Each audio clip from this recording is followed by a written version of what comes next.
Hello മുച്ചമാരി, welcome back to Mallu explainer. ഒരു ദിവസം ജോസോൺ രാജ്യത്തിന്റെ തീരത്തായിട്ട് ഒരു കപ്പൽ വന്ന് നിൽക്കുകയാണ്. അർദ്ധരാത്രിയിൽ ഗൂഢാലോചനയ്ക്കായിട്ട് ആ കപ്പലിലേക്ക് ഒരാൾ ചെന്ന് കയറുന്നുണ്ട്. ആയുധങ്ങൾ വാങ്ങലാണ് അയാളുടെ ലക്ഷ്യം. എന്നാൽ അയാൾ പോലും അറിയാത്ത വലിയൊരു അപകടം ആ ഒരു കപ്പലിൽ ഉണ്ടായിരുന്നു. ജോസോൺ എന്ന രാജ്യത്തെ വരെ നാമാവശേഷമാക്കാൻ കഴിയുന്ന വലിയൊരു അപകടം. ഈ ജോസോൺ രാജ്യത്തിന് ഒരു രാജാവുണ്ട്, കഴിവില്ലാത്തവനായിട്ടുള്ള വിഡ്ഢിയായിട്ടുള്ള ഒരു രാജാവ്. അയാൾക്ക് 2 മക്കളുണ്ട്. രണ്ടാമത്തെ ആൾ ഇയാളുടെ അതേ പാരമ്പര്യം തന്നെ, കഴിവുമില്ല, സ്ത്രീ വിഷയത്തിൽ ഭയങ്കര താല്പര്യം, മടിയനായിട്ടുള്ള, ഒന്നിനോടും കൂറ് കാണിക്കാത്ത യുവാവായിട്ടുള്ള കുമാരൻ. എന്നാൽ രാജ്യം വലിയൊരു ആപത്തിൽ പെട്ട സമയത്ത് ഇതിൽ അറിയാതെ വന്ന് പെട്ടുപോയ ഈ കുമാരന് വലിയൊരു മാറ്റം സംഭവിക്കുകയാണ്. അങ്ങനെ എല്ലാവരെ കൊണ്ടും പറയിപ്പിച്ച മടിയനായിട്ടുള്ള ഈ ഒരു പുത്രനുണ്ടല്ലോ, അവസാനം ആ രാജ്യത്തിന്റെ ഹീറോ ആയിട്ട് മാറുകയാണ്. എന്തായാലും തുടക്കം മുതൽ അവസാനം വരെ നിങ്ങൾക്ക് ബോറടിക്കേണ്ടി വരില്ല. ഒരു ഗംഭീര ത്രില്ലർ തന്നെയാണിത്. അപ്പൊ എന്തായാലും നമുക്ക് നേരെ ഈ കഥയിലേക്ക് പോവല്ലേ, കഥയുടെ ഈ മായാ ലോകത്തിലേക്ക്. Again welcome back to Mallu explainer.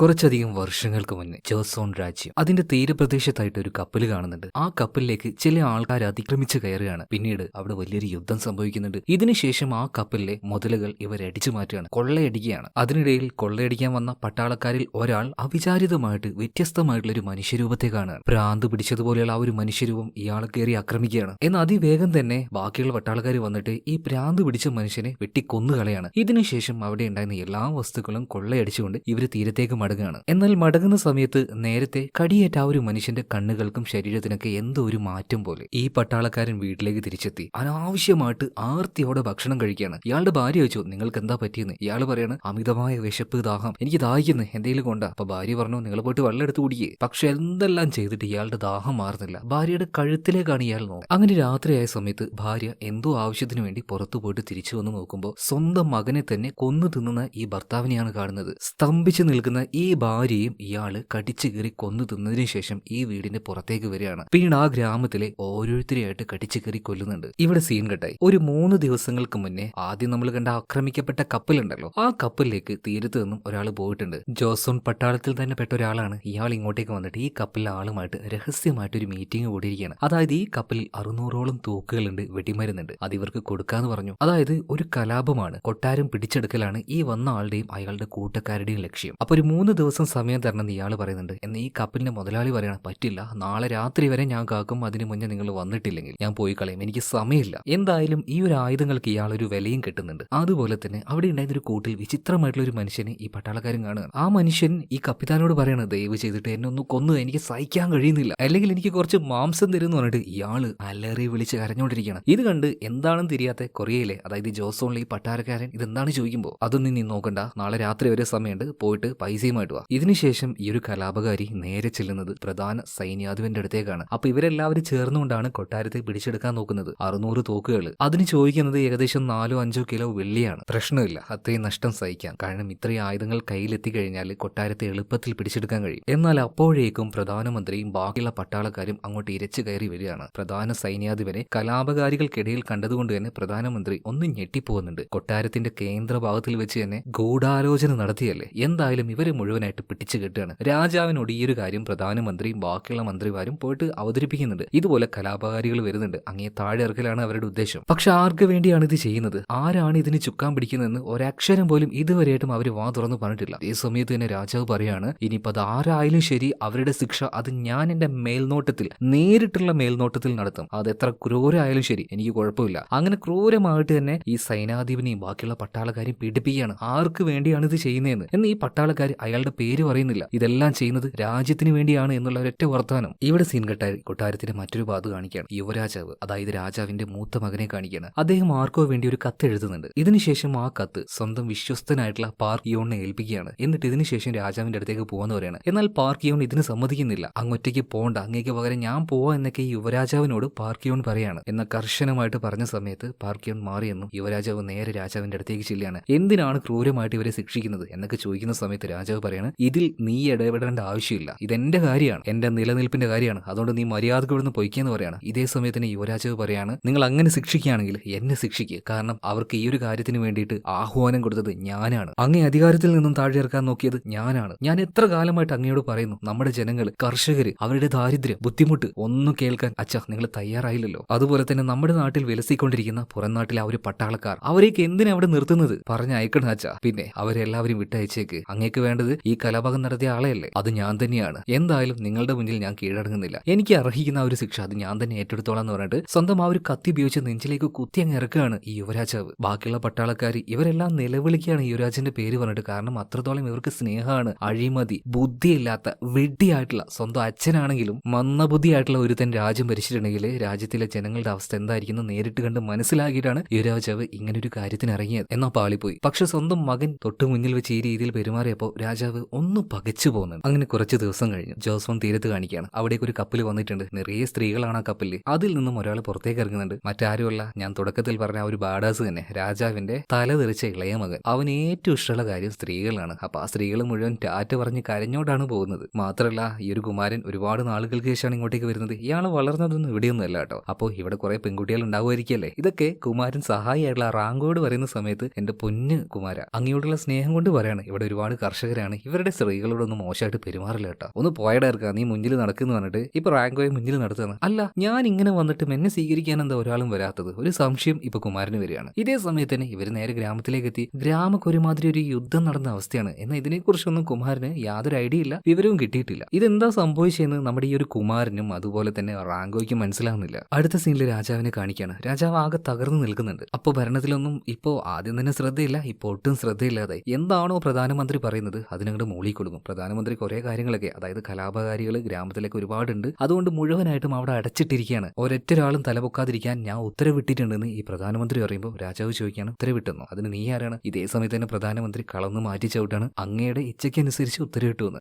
ശരി, വേറെ എന്തെങ്കിലും ഉണ്ടോ എന്ന് ചോദിക്കുന്ന സമയത്ത് പ്രധാനമന്ത്രി പറയാണ്, അങ്ങയുടെ മകൻ തീരത്തേക്ക് വന്നിട്ടുണ്ട്, ഇങ്ങോട്ടേക്ക് വന്നുകൊണ്ടിരിക്കുകയാണ്. ഇത് കേട്ടപ്പോ തന്നെ രാജാവിന് കലിയിളകാണ്. ഇളയ മകൻ എന്ന് പറഞ്ഞാൽ ഒരു ഉപകാരത്തിനും ഈ രാജാവിന്റെ കൂടെ നിൽക്കാത്ത ഒരാളാണ്. അതുപോലെ തന്നെ ചെറുപ്പം മുതലേ ഇവിടുത്തെ ഈ ഒരു കാര്യങ്ങളൊന്നും ഇഷ്ടപ്പെടാതെ അവൻ പോയതാണ്. അപ്പൊ അവന്റെ കാര്യം പറയുമ്പോൾ തന്നെ രാജാവിന് ദേഷ്യമാണ്. പിന്നെ ഈ ഭാവിയിൽ ആരായിരിക്കും ഈ രാജ്യം ഭരിക്കുക എന്നൊക്കെ ആ ഒരു കൺഫ്യൂഷനിലാണ് രാജാവ്. അങ്ങനെ രാത്രിയായിട്ടുണ്ട്. ഇപ്പൊ രാജാവിന്റെ കൂടെ തന്നെ അദ്ദേഹത്തിന്റെ കിടക്കയിലായിട്ട് രാജാവിന് വേണ്ടി ഒരുപാട് സ്ത്രീകൾ ഉണ്ടാവില്ല. അതിലൊരു സ്ത്രീ അത്യാവശ്യം മന്ത്രവാദങ്ങളും പൂജകളും കാര്യങ്ങളൊക്കെ അറിയുന്ന ആളാണ്. അപ്പൊ അവളുടെ മടിയിൽ തല വെച്ചുകൊണ്ട് രാജാവ് ഇങ്ങനെ കരഞ്ഞുകൊണ്ടിരിക്കുകയാണ്. നന്ദിയില്ലാത്തൊരു മൂത്ത മകനും ഒന്നിനും കൊള്ളാത്തൊരു ഇളയ മകനും, ഞാൻ എങ്ങനെയാണ് എന്റെ ജീവിതം മുന്നോട്ടേക്ക് പോകുക? അങ്ങോട്ട് പറഞ്ഞിട്ട് ഇങ്ങനെ രാജാവ് കരയാൻ തുടങ്ങുകയാണ്. ഇതേ സമയത്ത് തന്നെ എരുതിയിലേക്ക് എണ്ണ ഒഴിക്കുന്നത് പോലെ ഈ സ്ത്രീ ഒരു കാര്യം കൂടെ രാജാവിനോട് പറയാണ്, അതും എരുതിയിലേക്ക് എണ്ണ ഒഴിക്കുന്നത് പോലെ. രാജാവിന്റെ മൂത്ത മകൻ, അതായത് യുവരാജാവ്, അദ്ദേഹത്തിന്റെ ഭാര്യ ഉണ്ടല്ലോ ജിൻസോ, അവളുടെ ആ ഒരു പള്ളിയറയിലേക്ക് പല സാഹചര്യത്തിലും പല ആൾക്കാരും പോയി വരുന്നതായിട്ട് പല ആൾക്കാരും കാണുന്നുണ്ട്. ഗൂഢാലോചനയിൽ അവൾക്കും പങ്കുണ്ടോ എന്നൊരു സംശയം. അതുകൊണ്ട് തന്നെ രാജാവ് ഉത്തരവ് കൊടുക്കുകയാണ്, പൂർണ്ണമായിട്ടും ആ ഒരു പള്ളിയറയിൽ അവളെ പൂട്ടിയിടാനായിട്ട്. അങ്ങനെ സ്വന്തം മകന്റെ ഭാര്യയും ആ ഒരു മുറിയിൽ വെച്ച് പൂട്ടിയിടുകയാണ്. ആ സമയത്ത് ആ സ്ത്രീ ആണെങ്കിൽ, അതായത് ജിൻസു ആണെങ്കിൽ ഗർഭിണിയാണ്. ഇതേ സമയത്ത് തന്നെ ഗ്രാമത്തിന്റെ ഭാഗത്ത് കാണിക്കുകയാണ് നമ്മുടെ കുമാരൻ അതുപോലെ തന്നെ സഹായിയുള്ള റാങ്കോ. ഇവർ രണ്ടുപേരും കൂടെ ഗ്രാമത്തിലൂടെ അങ്ങനെ നടക്കുന്നുണ്ട്. രാത്രിയായിട്ടുണ്ട്. എന്നിട്ടും ഒരു മനുഷ്യനെയോ അല്ലെങ്കിൽ ഭക്ഷണം കഴിക്കാൻ എന്തെങ്കിലും സംവിധാനം ഒന്നും കാണുന്നില്ല. അപ്പൊ ഒരു വീട്ടിന്റെ ഉള്ളിൽ കയറിയിട്ട് ഈ റാങ്കോ ഇങ്ങനെ ഉറക്കനെ വിളിക്കുന്നുണ്ട്, ആരെങ്കിലും ഉണ്ട് അവിടെ, ഭക്ഷണം എന്തെങ്കിലും വേണമെന്നൊക്കെ പറഞ്ഞിട്ട് ഇയാൾ ഉള്ളിലേക്ക് കയറി.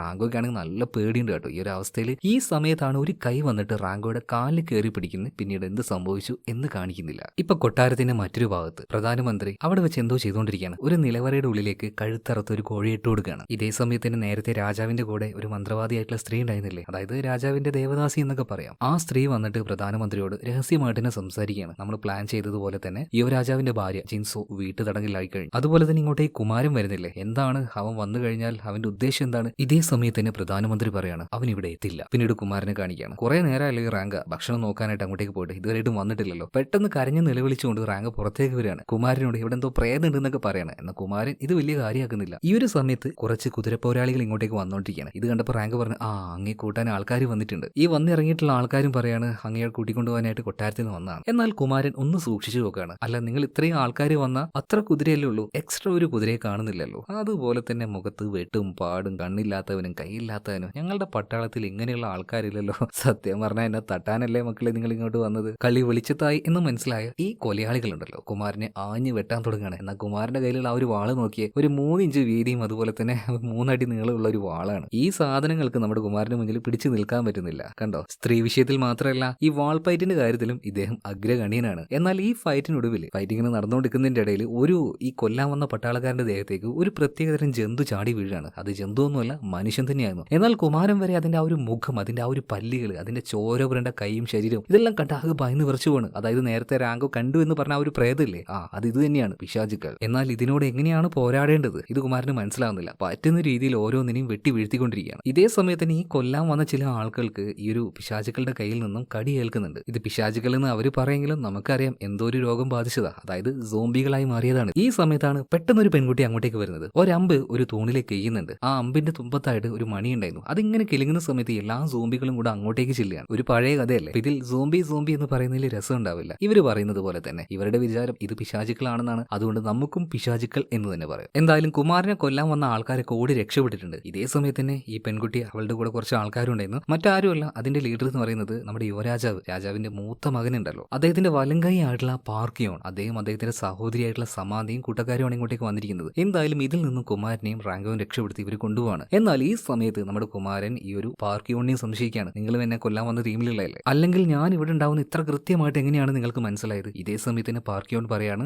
നിങ്ങൾ ഇവിടെ ഉണ്ടാവും, അല്ലെങ്കിൽ ഇന്ന് വരും എന്നുള്ള കാര്യം നിങ്ങളുടെ ചേട്ടൻ വഴിയാണ് ഞാൻ അറിഞ്ഞത്. നിങ്ങൾക്കായിട്ട് ഒരു കത്തും തന്നിട്ടുണ്ട്, ഞങ്ങളുടെ കൂടെ വാ. മാത്രമല്ല എന്താണ് ഈ പിശാചുക്കൾ എന്നതും പാർക്കിയോൺ പറഞ്ഞു കൊടുക്കുകയാണ്. അതായത് രക്തദാഹികളായിട്ടുള്ള, പല്ലുകൾ കൂർത്തിട്ടുള്ള ഈ ജീവികളെ കൊല്ലണമെങ്കിൽ ഒന്നില്ലെങ്കിൽ കഴുത്തറുത്ത് കളയണം, അല്ലെങ്കിൽ ഹൃദയത്തിൽ കുത്തി കൊല്ലണം. ഈ ജീവി മറ്റൊരാളെ കടിച്ചിട്ടുണ്ടെങ്കിൽ കടി കിട്ടിയ ആള് അധികം വൈകാതെ തന്നെ ഇതുപോലൊരു പിശാചായി മാറും. രാത്രികാലങ്ങളിലാണ് ഇവരുടെ ശല്യം കൂടുതൽ. അതുകൊണ്ട് ഞങ്ങൾ എല്ലാവരും ഒരു ഭാഗത്ത് ഒത്തുകൂടിയിരിക്കുകയാണ്. അതുപോലെ ഇവർക്ക് ബന്ധപ്പെട്ട ആൾക്കാർ കടിയേറ്റ് ഇതുപോലെ പിശാചുക്കളായി മാറാൻ നിൽക്കുന്നുണ്ടല്ലോ, ഇവരെയൊക്കെ ഒരു കൂട്ടിലാണ് പൂട്ടി വെച്ചിട്ടുള്ളത്. അവിടെ ഒരു അമ്മയും മകനൊക്കെ ഉണ്ട്. ആ ഒരു അമ്മ മകനോട് ദയനീയമായിട്ട് ചോദിക്കുന്നത്, എനിക്ക് ഇറച്ചിതാ, രക്തം താ, ദാഹിക്കുന്നു, വയ്യ മോനെ, എന്നെ കൊന്നുകള, അങ്ങനെയൊക്കെയാണ്. ഇതെല്ലാം കണ്ട് നമ്മുടെ കുമാരന് മനസ്സെന്തോ ഒന്ന് ഇടറിപ്പോവാണ്. ഈ കാര്യമെല്ലാം കണ്ട് പുറത്തേക്ക് വന്ന നമ്മുടെ കുമാരനോട് ഈ പാർക്കിയോനും അതുപോലെ തന്നെ സമാധിയും ബാക്കിയുള്ള ആൾക്കാരും പറയാണ്, ഇനി ഞങ്ങളെ മുന്നിൽ നിന്ന് നയിക്കേണ്ടത് നിങ്ങളാണ്, നിങ്ങളുടെ ചേട്ടൻ പറഞ്ഞതുപോലെ. എന്ന് ഇതൊട്ടും നമ്മുടെ കുമാരൻ വിശ്വസിക്കുന്നില്ല. കുമാരൻ പറയാണ്, നിങ്ങൾ എല്ലാവരും കലാപകാരികളാണ്, നിങ്ങൾക്കൊക്കെയുള്ള പണിയുണ്ടല്ലോ അത് ഞാൻ കൊട്ടാരത്തിലെത്തട്ടെ, എന്നിട്ട് വന്നിട്ട് തരാം. അതായത് ഈ പാവം മനുഷ്യരെ കുമാരൻ മനസ്സിലാകുന്നില്ല. അതായത് കുമാരൻ വരുമ്പോൾ ഇതുപോലെയുള്ള അന്തരീക്ഷം കാണുന്നത്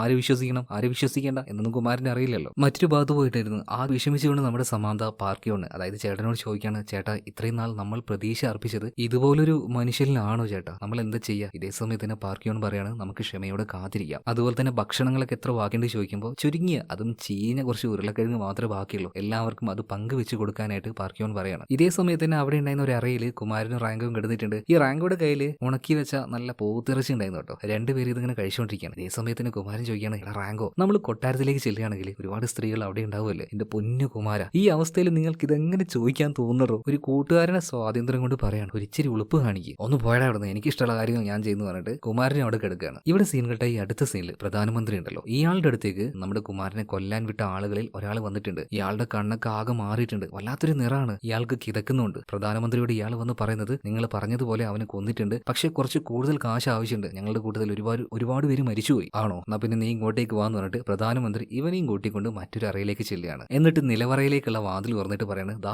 അതിന്റെ ഉള്ളിലാണ് കാശ്, അന്ന് ഞാൻ പോയി എടുത്തോളാന്ന് പറഞ്ഞിട്ട് ഇയാൾ ഇതിന്റെ ഉള്ളിലേക്ക് ചെല്ലുകയാണ്. ഉടനെ അടി ഇതങ്ങടെ അടച്ചു കളയുന്നുണ്ട്. അധികം വൈകാതെ ഇവനൊരു പിശാചായിട്ട് മാറും. ഇതിനുശേഷം പ്രധാനമന്ത്രി ഉണ്ടല്ലോ, രാജാവിന്റെ ഏറ്റവും അടുത്തിടപഴകുന്ന ആ ഒരു സ്ത്രീ ഉണ്ടല്ലോ, പൂശാരി, ആ മന്ത്രവാദമൊക്കെ അറിയുന്നത്, അവളെ വിളിച്ചിട്ട് ഇങ്ങോട്ടേക്ക് വെച്ചിരിക്കുകയാണ്. എന്നാൽ ആ ഒരു മന്ത്രവാദിനിയായിട്ടുള്ള സ്ത്രീ ഉണ്ടല്ലോ, അവൾ ഇങ്ങോട്ടേക്ക് വന്ന സമയത്ത് ഈ അറയിൽ ആരും ഉണ്ടായിരുന്നില്ല. അപ്പോഴേക്കും മറ്റേ ആളെ പിശാചായി മാറിയിട്ടുണ്ടായിരുന്നു. ആ പിശാച്ച് ഇവളെ അങ്ങ് കയറി കടിക്കുകയാണ്. ഇതേ സമയത്തിന് പ്രധാനമന്ത്രി നേരെ സിംഹാസനത്തിന്റെ അടുത്തേക്ക് ചെല്ലുകയാണ്. വല്ലാത്തൊരു അത്യാഗ്രഹത്തോടു കൂടി അതിനെ അങ്ങനെ നോക്കി നിൽക്കുകയാണ്. പുതിയൊരു ജോസോണിനെ ഞാൻ കെട്ടിപ്പടുത്തിരിക്കും, അത് തന്നെ രാജാവിനെ വലിച്ചു താഴെടുക, ഇയാൾക്ക് രാജാവാകണം. അങ്ങനെ പിറ്റേ ദിവസം രാവിലെ ആയിട്ടുണ്ട്. കൊട്ടാരത്തിലേക്ക് പോകുന്ന വഴി നമ്മുടെ കുമാരനുണ്ടല്ലോ നേരെ ചെല്ലുന്നത് സമാന്തയുടെ അടുത്തേക്കാണ്. വലിയ നല്ല രീതിയിലുള്ള വസ്ത്രങ്ങളൊന്നും ഇല്ലെങ്കിലും ആളെ കാണാൻ നല്ല സുന്ദരിയാണ്. അതുകൊണ്ട് തന്നെ പഞ്ചാര അടിക്കാൻ വേണ്ടി പോവാണ്. ഞാൻ ഇവിടുത്തെ പ്രശ്നങ്ങളെല്ലാം കഴിഞ്ഞ് തിരിച്ചു പോകുമ്പോൾ എന്റെ കൂടെ വരുന്നു ചോദിക്കുന്നുണ്ട്. ഞാൻ ജീവിക്കുന്ന നഗരത്തിൽ ഇഷ്ടമാതിരി ഭക്ഷണമുണ്ട്, വസ്ത്രമുണ്ട്, അങ്ങനെ ഓരോന്ന് പറയുമ്പോൾ സമാന്ത പറയാണ്, എടോ നീയൊക്കെ ഒരു മനുഷ്യനാണോ, നീ ഈ നാട്ടിലെ കുമാരനല്ലേ, ഈ ഒരു അവസ്ഥയിൽ ഇതൊക്കെ എങ്ങനെ പറയാൻ തോന്നും? ഇത്ര ഉളുപ്പില്ലാത്ത ഒരു ഒന്നിനും കൊള്ളാത്ത ഒരു മനുഷ്യൻ എന്റെ ജീവിതത്തിൽ ഞാൻ കണ്ടിട്ടില്ല, നിന്നിലാണല്ലോടാ ഞങ്ങൾ പ്രതീക്ഷ അർപ്പിച്ചു പോയത്. അങ്ങനെ ഓരോന്ന് പറഞ്ഞിട്ട് കുമാരനെ കുറച്ചൊന്ന് അപമാനിച്ചിട്ടാണ്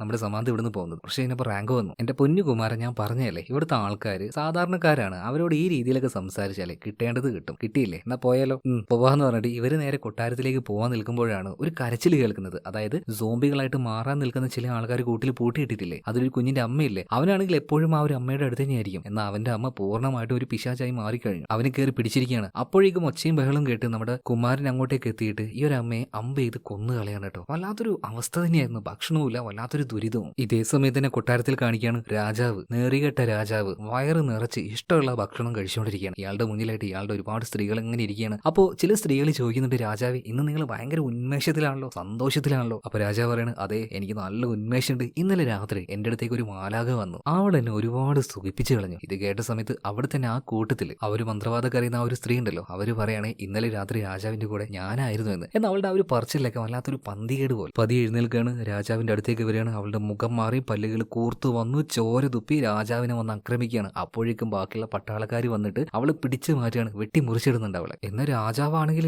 ആകെ പരിഭ്രാന്തി, ഇത് എന്താ തിരിയുന്നില്ല, ഇത് എന്തുകൊണ്ട് ഇവളിങ്ങനെ പെരുമാറിയത്? കാരണം ഈ രാജാവിന് ഏറ്റവും ഇഷ്ടപ്പെട്ട സ്ത്രീകളിൽ ഒരാളായിരുന്നു ഇത്. എന്നാൽ രാജാവിന് സംഭവം എന്താ അറിയോ, പുറത്ത് നടക്കുന്ന ഈ പിശാചുകൾ ഇതുപോലൊരു രോഗം പടർന്നു, ഇങ്ങനെയുള്ള കാര്യത്തിനെ കുറിച്ചൊന്നും യാതൊരു അറിവും ഈ പൊട്ടൻ രാജാവിനില്ല. ഇയാളിങ്ങനെ കുറെ തിന്നും കുറെ സ്ത്രീകളുടെ കൂടെ അങ്ങനെ ജോലിയായിട്ട് നടക്കുന്നത് തന്നെ. എന്തായാലും ഈ മനുഷ്യന് ഇപ്പൊ ഒന്നും തിരിയുന്നില്ല. അടുത്ത സീനിൽ കുമാരനെ കാണിക്കുകയാണ്. പിന്നീട് കൊട്ടാരത്തിലേക്ക് പോകാനായിട്ട് കുമാരൻ നല്ലതായിട്ട് അണിഞ്ഞൊരുങ്ങിയിട്ടുണ്ട് കേട്ടോ. ഇവന്റെ കൂടെ നിന്ന് ഇവനെ പുകഴ്ത്തലാണ് നമ്മുടെ കൂട്ടുകാരനായിട്ടുള്ള റാങ്കോയുടെ പരിപാടി. എന്തായാലും നല്ല വസ്ത്രമെല്ലാം ധരിച്ച് കുമാരനും റാങ്കും കൂടെ കൊട്ടാരത്തിലേക്ക് പോകാൻ നിൽക്കുമ്പോൾ ഭയങ്കരമായ ഒരു പരിഭ്രാന്തിയോട് കൂട്ടിയിട്ട് സമന്തയും അതുപോലെ തന്നെ ചേട്ടനായിട്ടുള്ള പാർക്കിയോണും വരികയാണ്. അതായത് ഈ ഒരു പിശാചുക്കൾ ഭയങ്കരമായിട്ട് വ്യാപിച്ചുകൊണ്ടിരിക്കുകയാണ്, നമ്മൾ ഇതിനെ തടുക്കണം. കൊട്ടാരത്തിലേക്ക് നിങ്ങൾ പോവുകയാണെങ്കിൽ അവിടെ നിന്ന് ഒരു സൈന്യത്തെ ഇങ്ങോട്ടേക്ക് അയക്കണം, അല്ലെങ്കിൽ രാജ്യം മുഴുവനായിട്ട് ഇത് ബാധിക്കും.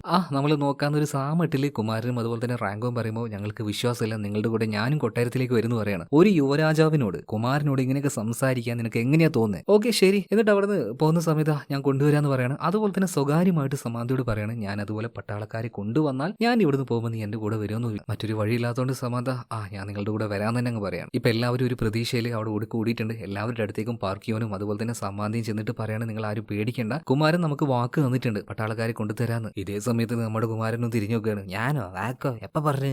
എന്തായാലും പിന്നീട് ഈ കുമാരനും റാങ്കോയും കൊട്ടാരത്തിലേക്ക് പോകുമ്പോൾ കൂടെ തന്നെ പാർക്കിയോണും സമാന്തിയും പിന്നെ ഒരു ഗുരുവുണ്ട്. അങ്ങനെ ഇത്രയും ആൾക്കാർ നേരെ പ്രധാന കവാടത്തിന്റെ അടുത്തേക്ക് എത്തുകയാണ്. പിന്നെ ചെറിയൊരു നദിയുണ്ട്, ഇത് കടന്നുകൊണ്ട് വേണം അങ്ങോട്ടേക്ക് പോകാനായിട്ട്. തോണിയും കാര്യങ്ങളൊക്കെ ഓക്കെയാണ്. പക്ഷേ ഈ കാവൽക്കാർ പറയാണ്, ഇത്രയും ആൾക്കാരെ ഞങ്ങൾക്ക് കടത്തിവിടാൻ കഴിയില്ല. അതും ബഹുമാനത്തോടു കൂടി. ദേഷ്യം വന്ന കുമാരൻ പറയാണ്, ഞാൻ ആരാണെന്നറിയോ, നീ എന്നെ അപമാനിക്കുകയാണോ? ഇതേ സമയത്ത് വീണ്ടും ഇയാൾ പറയാണ്, കുമാരൻ പറ്റില്ല, ഇത് രാജകൽപ്പനയാണ്.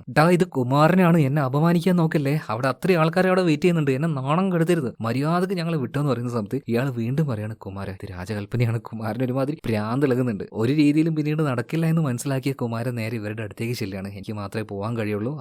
അപ്പൊ ഞാനൊന്ന് ചോദിക്കുമ്പോൾ നീ ഇവിടെ വെക്ക്, ഞാൻ പോയിട്ട് വരാന്ന് പറയണം. അങ്ങനെ പോകുന്ന സമയത്ത് പെട്ടെന്ന് തന്നെ ഈ പാർക്കിയോൺ കുമാരന്റെ അടുത്തേക്ക് ചെന്നിട്ട് പറയാണ്, കൊട്ടാരത്തിലേക്ക് പോകുമ്പോൾ സൂക്ഷിക്കണം, പ്രധാനമന്ത്രിയും അതുപോലെ തന്നെ ബാക്കിയുള്ള ആൾക്കാരെയും. കാരണം നിന്റെ ചേട്ടന്റെ മരണത്തിന് വരെ കാരണമായ ആൾക്കാരാണ് അവർ. മരണത്തിന് കാരണമായിരുന്നു, എന്റെ ചേട്ടൻ ആത്മഹത്യ ചെയ്തതല്ലേ, അങ്ങനെയല്ലേ കത്തിലുണ്ടായിരുന്നത്? ഈ സമയത്ത് പാർക്കിയോൺ പറയാണ്, അതൊരു ആത്മഹത്യ ആണെങ്കിലും അത് ചെയ്യല്ലാതെ അദ്ദേഹത്തിന് വേറെ നിവൃത്തി ഉണ്ടായിരുന്നില്ല. ഇപ്പോഴും നമ്മുടെ കുമാരന് കൂടുതൽ കാര്യങ്ങളൊന്നും വ്യക്തമായിട്ട് മനസ്സിലാവുന്നില്ല. ഇതേ സമയത്തിന് കൊട്ടാരത്തിൽ പ്രധാനമന്ത്രിയെ കാണിക്കുകയാണ്. പ്രധാനമന്ത്രിയുടെ കൂടെ നിന്ന് എല്ലാ ചതിക്കും കൂടെ നിന്ന് ആ ഒരു സ്ത്രീ ഉണ്ടല്ലോ, ആ മന്ത്രവാദി, അവളെയും കൊലക്ക് കൊടുത്തിരിക്കുകയാണ് പ്രധാനമന്ത്രി. അവിടെ ആ ഒരു ശരീരത്തിലേക്ക് നോക്കി കുറച്ചു നേരം നിൽക്കുന്നുണ്ട്. എന്നിട്ട് അതിനെ കത്തിച്ചു കളയാൻ വേണ്ടി പറയാം. അതായത് ഈ ഒരു മനുഷ്യന്റെ മനസ്സ് എന്ന് പറഞ്ഞാൽ അത്രയും നികൃഷ്ടമാണ്. പിന്നീട് അഴിമതിക്കാരായിട്ടുള്ള ബാക്കിയുള്ള മന്ത്രിമാരോടൊപ്പം ചേർന്നിട്ട് പ്രധാനമന്ത്രി ഗൂഢാലോചന നടത്തുകയാണ്. ഇതേ സമയത്ത് തന്നെ പ്രധാനമന്ത്രിയുടെ ആള് വന്നിട്ട് ഒരു സന്ദേശം ഇയാൾക്ക് കൊടുക്കുന്നുണ്ട്. അതായത് കുമാരൻ ഇപ്പോഴും ജീവനോടെ ഉണ്ടെന്ന്. പ്രധാനമന്ത്രി കരുതിയത് കുമാരൻ ചത്തു കഴിഞ്ഞു എന്നാണ്. എന്തായാലും അത് ഈ പ്രധാനമന്ത്രിക്ക് ഒരു ഷോക്കായിരുന്നു. പിറ്റേ ദിവസം രാവിലെ തന്നെ രാജാവിനെ കാണാനായിട്ട് കുമാരൻ വന്നിട്ടുണ്ട്. അദ്ദേഹത്തിന്റെ മുന്നിൽ ഒന്ന് നമസ്കരിച്ചിട്ടൊക്കെയാണ് എഴുന്നേൽക്കുന്നത്. കുമാരന്റെ അടുത്ത് യാത്രയിൽ എന്തെങ്കിലും ബുദ്ധിമുട്ടുണ്ടായോ എന്ന് രാജാവ് ചോദിക്കുമ്പോൾ കുമാരൻ അദ്ദേഹത്തിന്റെ ആ ഒരു എക്സ്പീരിയൻസ് പറഞ്ഞു കൊടുക്കുകയാണ്. ഇതുപോലെ പിശാചുക്കള്, കൊലയാളികൾ എല്ലാവരെയും കണ്ടത്. ഇതേ സമയത്ത് രാജാവ് ചോദിക്കുകയാണ്, പിശാചുകളോ അതെന്താ? കുമാരൻ ഇതിനെക്കുറിച്ച് പറഞ്ഞു കൊടുത്ത സമയത്ത് രാജാവിന് ഇതൊരു പുതിയ അറിവായിരുന്നു. എന്താ നീ പറയുന്നത്? ഇതേ സമയത്ത് തന്നെ രാജാവിന്റെ കൈകൾ വരെ മാറിക്കൊണ്ടിരിക്കുകയാണ്. എന്തുകൊണ്ട്? അസുഖം ബാധിച്ച ഒരു മന്ത്രവാദി നമ്മുടെ രാജാവിന് ഓൾറെഡി കടിച്ചു കഴിഞ്ഞു. ഇതിങ്ങനെ രാജാവ് ഒന്നും അറിയാത്തതുപോലെ സംസാരിക്കുമ്പോൾ കുമാരന് ദേഷ്യം വരികയാണ്. രാജ്യത്തിൽ നടക്കുന്ന ഇങ്ങനെയുള്ള ഓരോ കാര്യങ്ങൾ മറച്ചു വെക്കാൻ നിങ്ങൾക്ക് എങ്ങനെ തോന്നി? ഇപ്പൊ ബാക്കിയുള്ള മന്ത്രിമാര് പറയാണ്,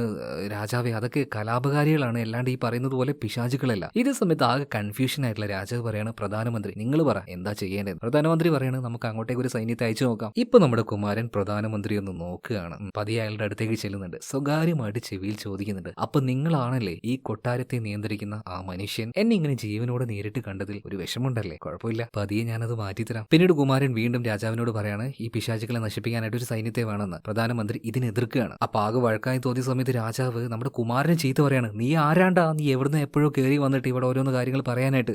ഈ സമയത്ത് തന്നെ നീ ഇങ്ങോട്ടേക്ക് കയറി വന്നതിന്റെ ലക്ഷ്യം സിംഹാസനല്ലേ? ഇതേ സമയത്ത് ഒറ്റയടിക്ക് കുമാരൻ പറയാണ്, എനിക്ക് അങ്ങയുടെ സിംഹാസനം വേണ്ട. ഒരുപാട് കാലം അങ്ങ് അതിൽ തന്നെ ജീവിച്ചോ, ഒരു രാജാവായിട്ട് ഒരുപാട് കാലം. ഞാൻ ഇങ്ങോട്ടേക്ക് വന്നത് എന്റെ ചേട്ടന്റെ കത്തനുസരിച്ചാണ്. അദ്ദേഹത്തിന്റെ കുഞ്ഞിനെയും ഭാര്യ ഇവിടുന്ന് കൊണ്ടുപോകാനായിട്ട്. എനിക്ക് മറ്റൊന്നിലും ആഗ്രഹമില്ല. നിങ്ങളുടെ ഈ സിംഹാസനത്തിൽ കാര്യത്തിലും എനിക്ക് താല്പര്യമില്ല. ഇതെല്ലാം കേട്ട് കഴിഞ്ഞ സമയത്ത് രാജാവിന്റെ മനസ്സ് ഒന്ന് വല്ലാതെ മടുത്തു പോവാണ്. ഇയാൾ പതിയെ താഴേക്ക് ഇറങ്ങി വരുന്നുണ്ട്. എന്നിട്ട് കുമാരൻ നോക്കിയിട്ട് പറയാണ്, നീയും വിശ്വസിക്കുന്നുണ്ടോ അവനെ കൊന്നത് ഞാനാണെന്ന്? അവന് വേണ്ടി എനിക്കൊന്നും ചെയ്യാൻ കഴിഞ്ഞില്ലടാ. ഇതേ സമയത്ത് തന്നെ രാജാവിന് തീരെ വയ്യാതാവുന്നുണ്ട്. ചുമച്ചുകൊണ്ട് ഇപ്പൊ അവനോട് അവിടെ നിന്ന് പോവാൻ വേണ്ടി പറയാം. കൊട്ടാര വൈദ്യന്മാരുടെ സഹായം ഉള്ളത് കൊണ്ട് മാത്രമാണ് രാജാവിന് പെട്ടെന്ന് പിശാചാവാൻ കഴിയാതെ ഇങ്ങനെ പിടിച്ചു നിൽക്കാൻ പറ്റുന്നത്. അങ്ങനെ ഇതെല്ലാം കഴിഞ്ഞ് പ്രധാനമന്ത്രി ബാക്കിയുള്ള മന്ത്രിമാരെയും കൂട്ടിക്കൊണ്ട് വീണ്ടും ഗൂഢാലോചന നടത്തുകയാണ്. അതായത് ഇന്നാണ് അവസാനത്തെ ദിവസം. ഇന്ന് രാത്രി നമ്മൾ ഈ രാജ്യം പിടിച്ചടക്കും, പുതിയൊരു ലോകം സൃഷ്ടിക്കും നമ്മൾ. ഇതേ സമയത്ത് തന്നെ ചേട്ടന്റെ ഭാര്യ ഒരു വീട്ടിൽ പൂട്ടി വെച്ചിരിക്കുകയാണല്ലോ. അതിന്റെ ആ ഒരു വാതിലും കാര്യങ്ങളൊക്കെ തകർത്തുകൊണ്ട് കുമാരൻ ഉള്ളിലേക്ക് വരികയാണ്. ജിൻസോ, അതായത് ചേട്ടന്റെ ഭാര്യ, അവളാകെ പേടിച്ചിരിക്കുകയാണ്. കത്തിയെല്ലാം ഊരി വെച്ചിട്ട് എന്നാൽ കയറി വന്നിരിക്കുന്നത് നമ്മുടെ കുമാരനാണ്. അവനെ കണ്ടപ്പോൾ തന്നെ ജിൻസോയ്ക്ക് ആശ്വാസമാകുന്നുണ്ട്. എത്രയും പെട്ടെന്ന് ജിൻസോയും കൂട്ടിക്കൊണ്ട് അവളുടെ നാട്ടിലേക്ക് പോകാനാണ് നമ്മുടെ കുമാരൻ ഇങ്ങോട്ടേക്ക് വന്നിരിക്കുന്നത്. എന്നാൽ ജിൻസോ ഇതിനെ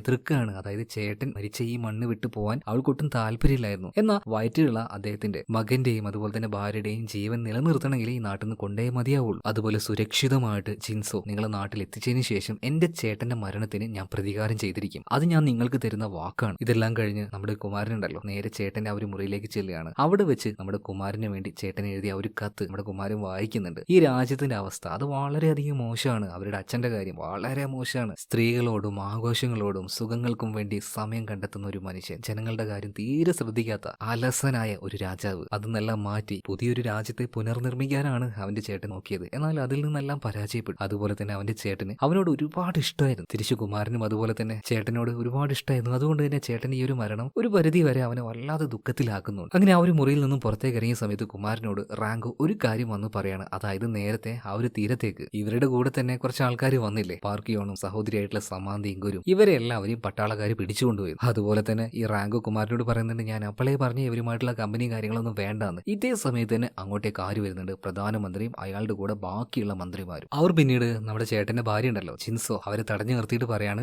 ഇന്ന് രാത്രി നമ്മുടെ ഈ ഒരു കേരളം അതുപോലെ തന്നെ തമിഴ്നാട് എന്ന് പറയുന്നത് പോലെ ഓരോ ചെറിയ നാട്ടുരാജ്യങ്ങളിൽ പെട്ടത് ഒന്നാണ് ഈ ജോസോൺ. അപ്പൊ ഇവരെല്ലാവരും പ്രധാനമായിട്ടും കപ്പം കൊടുക്കേണ്ട ഒരു പ്രധാന കേന്ദ്രഭാഗമുണ്ട്. അവിടുത്തെ പ്രധാന പട്ടാളക്കാർ ഇങ്ങോട്ടേക്ക് വന്നുകൊണ്ടിരിക്കുകയാണ്. അപ്പോൾ ഇന്ന് രാത്രിക്ക് ആ ഒരു പരിപാടിയും കഴിഞ്ഞ് നിങ്ങൾ എങ്ങോട്ടേക്ക് പോകുന്നുണ്ടെങ്കിൽ പോയാൽ മതി എന്ന് പറഞ്ഞിട്ട് തടുക്കുകയാണ്. ഇത് കേട്ട സമയത്ത് കുമാരന് ഭയങ്കരമായിട്ട് ദേഷ്യം വരികയാണ്. വാള് വരിച്ചൂരാൻ നോക്കുമ്പോഴേക്കും റാങ്കോ തടുക്കുകയാണ്, വേണ്ടാന്ന് പറഞ്ഞു. അങ്ങനെ പ്രധാനമന്ത്രി പോകാൻ നേരത്ത് പതിയെ ചെവിയിൽ ചെന്ന് കുമാരൻ പറയാണ്, നീ ചെയ്തതൊക്കെ ഞാൻ മറക്കുന്നു വിചാരിക്കേണ്ട. ഞാൻ എന്റെ ചേട്ടനെ പോലെയല്ല, അദ്ദേഹത്തിന് സംരക്ഷിക്കാനായിട്ട് ഒരുപാട് കാര്യങ്ങളുണ്ടായിരുന്നു. എനിക്ക് അങ്ങനെയല്ല, മേലാകാശം താഴെ ഭൂമി എന്തും ചെയ്യും ഞാൻ. ഇതേ സമയത്തിന് പ്രധാനമന്ത്രി അവന്റെ ചെവിയിൽ ഒരു കാര്യം പറയുന്നുണ്ട്, ചത്ത് മലക്കുണ്ടെങ്കിൽ ഓടയക്ക. അങ്ങനെ ഒരു ഭീഷണിയും ചെവിയിൽ മുഴക്കിക്കൊണ്ടാണ് പ്രധാനമന്ത്രി അവിടെ നിന്ന് പോകുന്നത്. ഇതേ സമയത്തിന് ആകെ തരിച്ചു നിൽക്കുന്ന കുമാരന്റെ അടുത്തേക്ക് ഒരു പട്ടാളക്കാരൻ വന്നിട്ട് ഇന്നലെ രാജാവിനുണ്ടായ ആ ഒരു സംഭവത്തെക്കുറിച്ച് പറയാണ്. അതായത് പിശാചായി മാറിയ ഒരു സ്ത്രീ അദ്ദേഹത്തെ കയറി കടിച്ചു എന്ന്. എല്ലാം കൂടി കൂട്ടി വായിച്ച സമയത്ത് കുമാരന് ഉള്ളിൽ ചെറിയൊരു പേടി വരുന്നുണ്ട്. പേടി എന്നല്ല, ഒരു വല്ലാത്ത എന്തോ സംഭവിക്കാൻ പോകുന്നുണ്ട് എന്ന് കുമാരന് മനസ്സിലായി. ഇതേ സമയത്ത് തന്നെ ഈ കേന്ദ്രം എന്ന് പറഞ്ഞില്ലേ, അവിടെ നിന്ന് ചക്രവർത്തിയുടെ ചില പട്ടാളക്കാർ ഇങ്ങോട്ടേക്ക് വന്നുകൊണ്ടിരിക്കുകയാണ്. ഇവരുടെ മുന്നിൽ തലയും കുനിച്ച് നിൽക്കുകയാണ് ഈ രാജ്യത്തിന്റെ രാജാവ് തന്നെ. അതായത് കേന്ദ്രത്തിലേക്ക് ഇവർ കൊടുക്കാന്ന് പറഞ്ഞ ആ ഒരു പണം ഉണ്ടല്ലോ, അതിന്റെ ഒരുപാടൊന്നും അല്ലെങ്കിൽ ആ കൊടുക്കാന്ന് പറഞ്ഞ എമൗണ്ട് ഒന്നും ഇവർ കൊടുത്തിട്ടില്ല. അതുകൊണ്ട് നിങ്ങൾക്ക് ഒരു അവസരം കൂടെ ചക്രവർത്തി തന്നിരിക്കുകയാണ്. അധികം വൈകാതെ അത് തരണമെന്ന് ഈ വന്ന കേന്ദ്രത്തിലെ ആ ഒരു ചക്രവർത്തി ഉണ്ടല്ലോ, അയാളുടെ ആ ഒരു പട്ടാളക്കാർ പറയുമ്പോൾ ഇവരുടെ മുന്നിൽ മുട്ടുകുത്തി കുനിഞ്ഞു നിൽക്കുകയാണ് ആര്? രാജാവും രാജാവിന്റെ ബാക്കിയുള്ള മന്ത്രിമാരും. അങ്ങനെ വിശിഷ്ടാദികളൊക്കെ വന്നേയല്ലേ, അതുകൊണ്ട് ഇവർക്കായിട്ട് വലിയൊരു പാർട്ടിയും കാര്യങ്ങളൊക്കെ വെച്ചിട്ടുണ്ട്. അപ്പൊ ആ ഒരു സദസ്സിലാണ് നമ്മുടെ രാജാവ് ഉള്ളത്. കൂടെ തന്നെ നമ്മുടെ ചേട്ടന്റെ ഭാര്യ ഉണ്ടല്ലോ ജിൻസോ ഉണ്ട്. ആ സദസ്സിൽ പ്രധാനമന്ത്രിയും ബാക്കിയുള്ള ഒരുപാട് മന്ത്രിമാരും ഉണ്ട്. അപ്പൊ ഇങ്ങോട്ടേക്ക് രാത്രി നമ്മുടെ കുമാരന് വരുന്നുണ്ട് രാജാവിനെ നേരിട്ട് കാണാനായിട്ട്. കാരണം അദ്ദേഹത്തിന് അസുഖം ബാധിച്ചിട്ടുണ്ട്. ഇപ്പൊ ഭയങ്കര ആർഭാടമായിട്ടുള്ള ഭക്ഷണവും അതുപോലെ തന്നെ നൃത്തവും കാര്യങ്ങളൊക്കെ ആയിട്ട് ഇവർക്ക് വേണ്ടി വലിയൊരു വിരുന്ന് തന്നെ ഒരുക്കിയിട്ടുണ്ട്. എന്നാൽ ഈ സമയത്ത് ഈ ഒരു സദസ്സിൽ നിന്ന് നമ്മുടെ രാജാവിനെ കാണിക്കുകയാണ്. ഇയാൾക്ക് എന്തൊക്കെയോ ചില അസ്വസ്ഥതകൾ ശരീരത്തിന് വരുന്നുണ്ട്. വല്ലാത്തൊരു ഭയം, ഇയാളുടെ മുന്നിലേക്കൊക്കെ ആരോ വരുന്നത് പോലെ. അതുപോലെ തന്നെ ഇപ്പൊ പുറത്തുനിന്ന് വന്ന പട്ടാളക്കാര്, അവരിൽ ചില ആൾക്കാർ ഇവിടുന്ന് വന്ന സ്ത്രീകളുമായിട്ട് അങ്ങനെ ഓരോ ബന്ധം ചെയ്തുകൊണ്ടിരിക്കുകയാണ്. അതങ്ങനെയാണല്ലോ പണ്ട് കാലത്തൊക്കെ. കൊട്ടാരത്തിൽ ഇങ്ങനെ ഒരുപാട് സ്ത്രീകളുണ്ടാവും, ആർക്ക് വേണമെങ്കിലും എന്തും ചെയ്യാം, അവർക്ക് പിന്നെ പറയാനൊന്നും പറ്റില്ല. ഈ സമയത്താണ് ഇതിനിടയിലേക്ക് ഒരു പിശാച് വരുന്നത്. പിന്നെ പറയണ്ടല്ലോ, ആ കൂട്ടക്കാർ മുഴുവനായിട്ടും ഇതുപോലെ പയ്യെ പയ്യെ പിശാചുകളായിക്കൊണ്ടിരിക്കുകയാണ്. ഈ കാര്യമൊന്നും ആ ഒരു സദസ്സിലുള്ള ഇതെല്ലാം ഈ പാട്ടും നൃത്തവും കള്ളും ഇതെല്ലാം കുടിച്ച് എൻജോയ് ചെയ്യുന്ന ബാക്കിയുള്ളവർ അറിയുന്നില്ല. എന്നാൽ നമ്മുടെ രാജാവ് പതിയെ പതിയെ മാറിക്കൊണ്ടിരിക്കുകയാണ്. ഈ കാര്യത്തെക്കുറിച്ച് നന്നായിട്ട് തന്നെ ആർക്കറിയാം? പ്രധാനമന്ത്രിക്ക് അറിയാം. അതുകൊണ്ട് തന്നെ പ്രധാനമന്ത്രി ഇടയ്ക്കിടയ്ക്ക് രാജാവിനെ നോക്കുന്നുണ്ട്. മാത്രമല്ല ഈ സദസ്സിൽ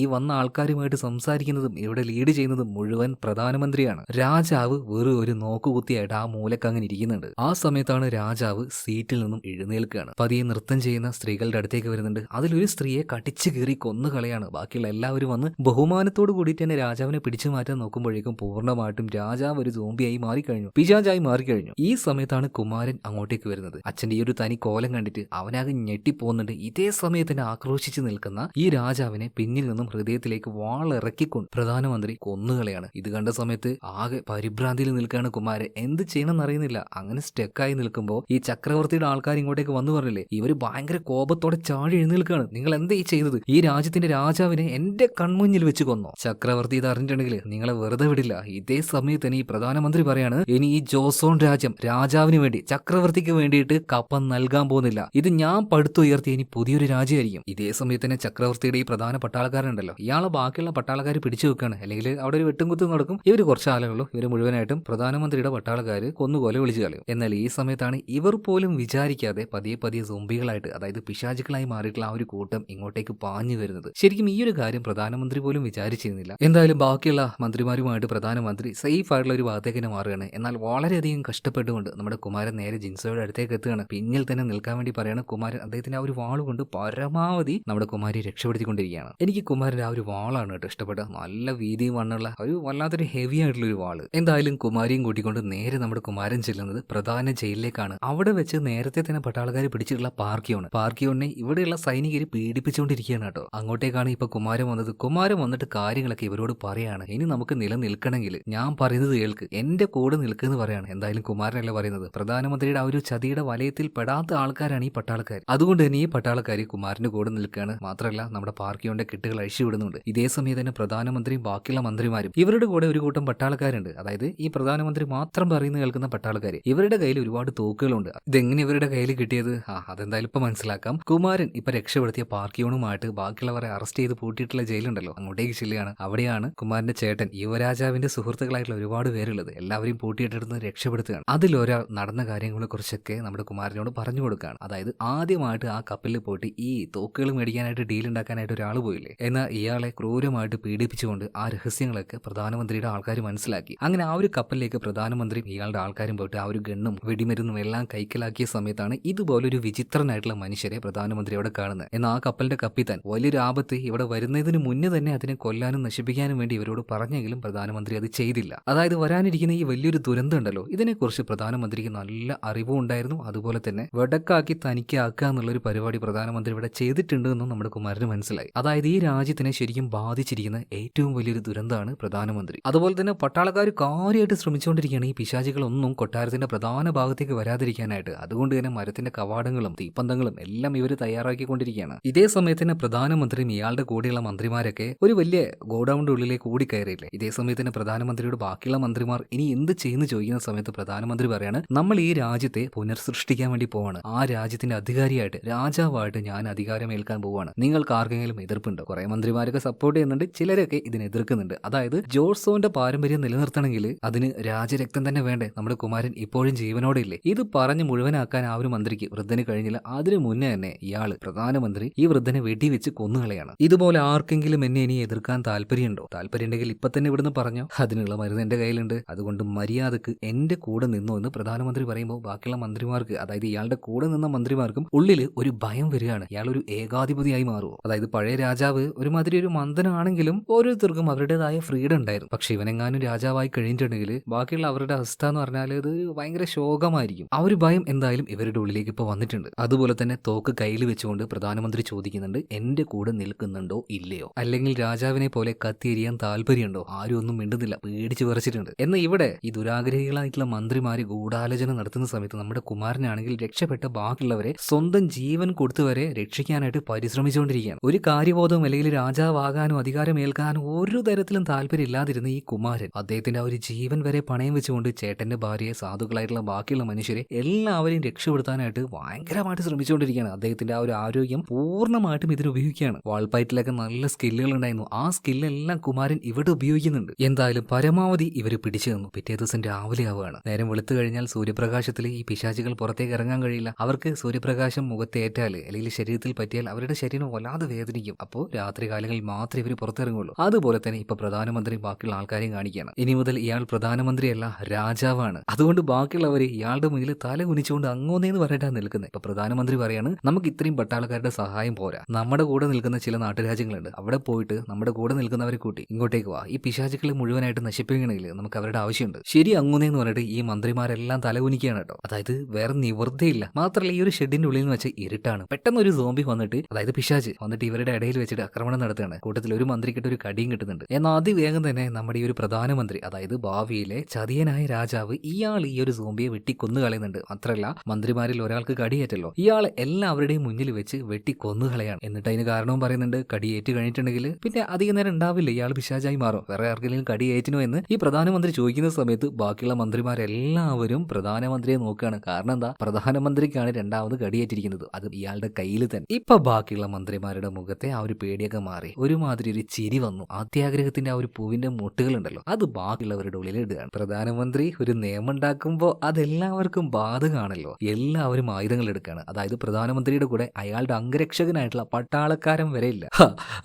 എല്ലാവരും ആർത്തിയിൽ ആ ഒരു അധികാരം ഇനി ആർക്കാണ്? പ്രധാനമന്ത്രി പറത്, നിങ്ങൾ എന്തായാലും മരിക്കാൻ പോവാണ്. അപ്പൊ അടുത്ത പേര് നിർദ്ദേശിച്ചുകൊണ്ട് നിങ്ങൾ മരിച്ചോന്ന് പറയണ കയ്യിൽ വാളെടുത്തുകൊണ്ട്. എന്നാൽ ഇവർ വിചാരിച്ചതുപോലെയുള്ള ഒരു സാധാരണ അധികാരത്തിലിരിക്കുന്ന ഒരു മനുഷ്യനല്ലേ ഈ പ്രധാനമന്ത്രി. ഇതിനു മുന്നേ ഇയാൾ ഒരു പോരാളി കൂടിയായിരുന്നു. കയ്യിലുണ്ടായിരുന്ന വാള് വെച്ച് അധികം വൈകിയില്ല അതിലുണ്ടായിരുന്ന ബാക്കിയുള്ള എല്ലാ മന്ത്രിമാരെയും വെട്ടി നുറുക്കി കൊന്നുകളയാണ് ഇപ്പൊ ഈ ഒരു പ്രധാനമന്ത്രി. എന്നിട്ട് ആകെ പ്രതീക്ഷ നഷ്ടപ്പെട്ട് മുട്ടുകുത്തി അവിടെ ഇരുന്ന് തേങ്ങാണ് ഇയാൾ. അതായത് എത്രയോ നാളത്തെ പദ്ധതിയായിരുന്നു. പക്ഷെ അധികം വൈകാതെ തന്നെ ഈ പ്രധാനമന്ത്രിയും ഒരു പിശാചാകാൻ വേണ്ടി പോവാണ്. എത്രയോ വർഷത്തെ ആ ഒരു ആഗ്രഹം അത് തൊട്ട് മുന്നിൽ വന്ന് അതിനെ തൊടാൻ നിൽക്കുമ്പോഴാണ് ഇങ്ങനെ ഒരു ദുരന്തം ഇയാൾക്ക് വന്നത്. അതുകൊണ്ട് തന്നെ പ്രധാനമന്ത്രി ഇപ്പോ ഇതിന്റെ ഉള്ളിൽ വെച്ച് അലറി വിളിച്ച് കരഞ്ഞുകൊണ്ടിരിക്കുകയാണ്. അതേസമയത്ത് തന്നെ നമ്മുടെ കുമാരൻ, ഈ കൊട്ടാരത്തിലെ ഏകദേശം പട്ടാളക്കാർ ഇപ്പോൾ കുമാരന്റെ കൂടെയാണ്. കാരണം അവരുടെ കൂടെ കഴിഞ്ഞ രാത്രി കൂടെ നിന്നും പോരാടിയത് കുമാരനല്ലേ. ഈ ഒരു മനുഷ്യന്റെ കൂടെ നിൽക്കാതിരിക്കോ ബാക്കിയുള്ള പട്ടാളക്കാര്? മാത്രമല്ല മരിച്ചു കിടക്കുന്ന രാജാവിന്റെ അടുത്തേക്ക്, സ്വന്തം അച്ഛന്റെ അടുത്തേക്ക് ചെന്നിട്ട് കുമാരൻ പതിയൊരു കാര്യം പറയുന്നുണ്ട്. അടുത്ത ജന്മത്തിലെങ്കിലും എന്റെ പൊന്നച്ഛ നിങ്ങൾ ഒരു രാജാവായിട്ട് ജനിക്കാതിരിക്കട്ടെ. അതായത് ഇത്രയും ആഡംബരത്തിൽ ജീവിച്ചിട്ട് മരണസമയത്ത് ഇത്രയും ദുരന്തങ്ങൾ അനുഭവിച്ചുകൊണ്ട് മോശമായ ഒരു മരണമാണല്ലോ ഇയാൾക്ക് കിട്ടിയത്. ഇതിനുശേഷം കുമാരൻ ബാക്കിയുള്ള പട്ടാളക്കാരെ വിളിച്ചു വരുത്തുകയാണ്. പ്രധാനമന്ത്രി ബാക്കിയുള്ള ആൾക്കാര് പിശാചായിട്ടോ അല്ലെങ്കിൽ ജീവനോടെയോ ഇവിടെ എവിടെയെങ്കിലും ഉണ്ടെങ്കിൽ പിടിച്ചു കെട്ടാൻ വേണ്ടി പറയാണ്. പക്ഷെ പ്രധാനമന്ത്രി വെട്ടക്കാക്കി തനിക്കാകുന്ന ഒരു വൃത്തികെട്ട മൈൻഡുള്ള മനുഷ്യനാണ്. ആ മനുഷ്യൻ ഇനി ഒരിക്കലും ഇയാളുടെ ആഗ്രഹം പോലെ ഒന്നും ചെയ്യാൻ കഴിയില്ല, അധികാരത്തിൽ എത്താൻ കഴിയില്ല. അതുകൊണ്ട് എന്തൊക്കെയായിരിക്കും ഇയാൾ ചെയ്യാൻ പോകുന്നത്? ഓൾറെഡി നികൃഷ്ടമായിട്ടുള്ള ഒരു മനസ്സുള്ള ആളാണിത്. എന്തായാലും കഥ